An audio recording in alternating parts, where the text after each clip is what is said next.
akazi kawe ahangaha ntabwo kazi ariko nanone nabona boss yahora arira gutya, boss ahora ahabwa iminigo nk'iriya, boss ahora asuzugurwa kuriya yarafashwe nk'umuntu udafite agaciro nk'imbwa. Sam ndakwiyamye n'undi munsi uranyumva, ndakwiyamye n'undi munsi ntuzongere kumenyera.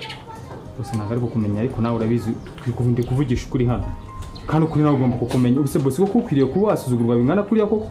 Ibibazo byanjye n'ibyanjye nta hantu bihuriye n'ibyo byose. Nese ubwo ntabwo ubona akaboko kawe kuntu bakagize ejo bundi n'umutwe azawukuraho. Singoretse gusuzugurwa kuri umusore mwiza, warebye uri ushaka ubundi buzima kare buryo ubundi ubaho.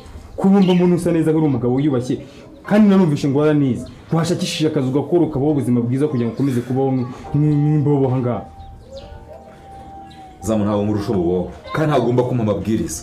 Ntungirire impuhwe, niba akazi kakurambiye usohoka ugende. Aya boss kwirukanwa byo ntabwo birimo. None urambaza iki rero? Ariko nyine nawe urabizi neza yuko ndaho nakugira impuhwe boss. Ntazo nkeneye rero, ntazo nkeneye.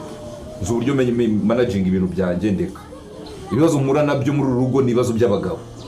Ibibazo by'abagabo boss? Yani ibibazo by'abagabo birabina abandi bagabo niko babayo. Abandi bagabo baraza bagasuzugurwa bingana kuri, abandi bagabo abagore babatahira amajoro baza babafashe nk'abantu bari aho ngaho. Boss si uko ropano, si wowe umesa, si wowe wozi ibyo. Wibaze ko mabujambwe ngo ikintu giye nshinzwe hano nukurinda gate gusa, ntabwo nshinzwe gukora ibintu hano byano mu nzu. Ibaze ni wowe bikora uri we boss yagakwiriye kuba ufite hano hari umukozi, hari umuntu ukora ibyo bintu byose. Wangize ukabura aho ngo umeze nk'umukozi hanga. Nge nubwo uvuga ngo uri umutware, boss mbabare kuvugisha ukuri, ariko mbona nawe rwose kareka nta kintu kirimo pe. Nta kintu kirimo. Zam ngire nte koko. Boss mwese washatse ubundi buzima, washatse ubundi buryo bwo koko. Boss ngira inama, uyu mugore mureke, umugore ntago gukunda boss. Uyu mugore agusuzugura, umugore yakugize nk'imbwa boss. Ntabwo ubibona ko it's okay.